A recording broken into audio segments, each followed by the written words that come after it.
Well, we have Democrat Senator Tim Kaine. Kaine is a devout Catholic. He's going to be attending this morning's historic address as well. Senator? Hey, Chris, great to be with you. Thank you. Let's not avoid the obvious. We always like to, say, well, I'm religious, but that's my business. Yeah. Not today. You're a Catholic. Yeah, the Pope is here. The reception has been amazing. You did missionary work with the Jesuits when you were growing back. What does this mean to you personally? Well, this is going to be a day I'll remember my whole life. There's not many days when you wake up in the morning you can say, I will remember this day the rest of my life. Today will be one of those days. I worked with Jesuits in Latin America and Honduras in 1980-81, military dictatorship. The Jesuits were not popular because of their work with the poor. It was very similar to the Argentinian situation. And get this, I go to a parish in Richmond where the head of our parish council is named Francis Pope. So, I mean, I'm really connected to this. I have Francis Pope at my church and Pope Francis here, so it's going to be a great day. And my wife is with me, and she's every bit as excited as I am. And the timing, obviously Catholics believe things happen for a reason. You've got religious intolerance going on right now as one of the main themes in the GOP political discourse. You have it bleeding over into really just the entire election. You have denying of climate change that goes on all the time. The science is doubted. You have Donald Trump dominating the dialogue, using negativity towards others that is lifting him in a big way with American voters. And now you have the Pope coming. And can I... Please. You've got a migrant crisis worldwide. The book of Exodus is about migrants and wanderers, and the Old and New Testaments are filled with injunctions about that. And this is Hispanic Heritage Month. And the Pope is the first Latin American Pope, and he's coming to us in a real Hispanic moment in the United States with the growing influence of Latinos in business and politics. You have two Latinos running for president. So all of this is converging. It's not by accident, and that's what makes it so special. And again, it's not a criticism of Donald Trump. The people want him. He is number one in the polls, and it's not an accident. It's not a mistake. It's not a glitch. People resonate with what he says. They don't like political correctness. They don't like that people aren't direct. They don't like that they think people avoid these really ugly realities around us. So what do you think the Pope can do in a message that will reach people? The first thing that will reach all of us, or that should, is his style of leadership, the humility. I think we live in an age, Chris, where leaders, political leaders certainly, but business, military, leaders of churches, sometimes the title matters, the salary matters, the perks matter, the distance between ourselves and our flock or our constituents. This guy's turning it all on its head and saying, if you want to be first, you should be last. If you want to be a leader, you need to serve. You need to wash the feet of those who you're with, using the Good Thursday analogy. And that is something that we need to hear this in Congress.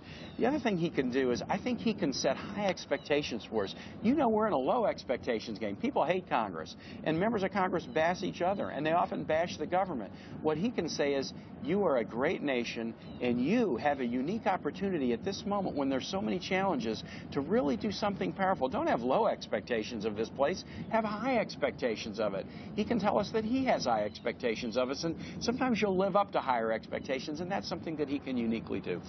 Another interesting statistical coincidence. 83 members of Congress are Catholic, split evenly. Yeah, isn't that interesting? Half, obviously, you have half a person. But very interesting. What does that tell you about the disposition of both parties? Well, can I tell you, this is one thing I love about being Catholic. If you go to Mass and you look at the bumper sticker, you're going to see bumper stickers of all political persuasions. That's a great thing about our church. So much of life now, we self-sort into just wanting to be around people who think like us. I like being part of a church that's small c Catholic, universal, that encompasses a lot of different beliefs and views. You can go to Mass anywhere in the world. You may not know the language, but you know what's being done because the order of the Mass and the readings are the same anywhere in the world.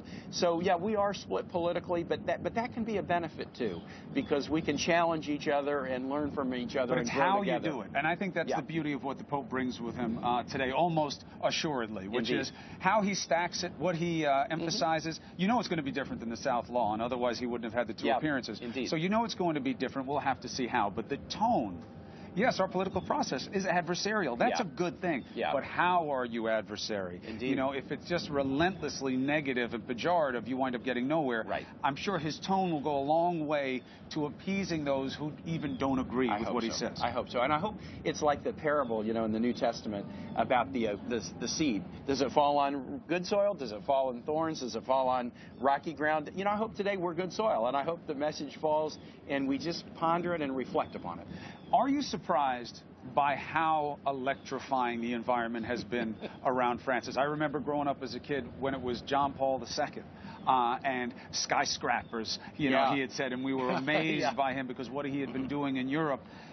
But now I feel like, you know, I'm an old man now, but I feel like the intensity of the enthusiasm was more than I expected. What's your take? Well, I remember when John Paul II was in law school when he came to celebrate Mass on the Boston Common, and the excitement of the Polish Pope at a time when the Solidarity movement was in place and he was against, you know, leaders that were, you know, against organized religion. That was so powerful, and this has a connection to it. But the fact that this Pope is from America, you know, North, South, and Central, we're all Americans. We all call ourselves Americans. You sound Americans. like the Pope. That's not something we're used to hearing in this country. When he talks about the continent as a whole, we're not used to that. We're not, but, you know, this is the month. 450 years ago, the settlement by the Spanish of St. Augustine, Florida. We were a Hispanic nation before we were an English nation. Spanish was the first non-indigenous language spoken in this country. Senator? Hey, thanks. It's going to be a wonderful day. It is. Enjoy it. Enjoy.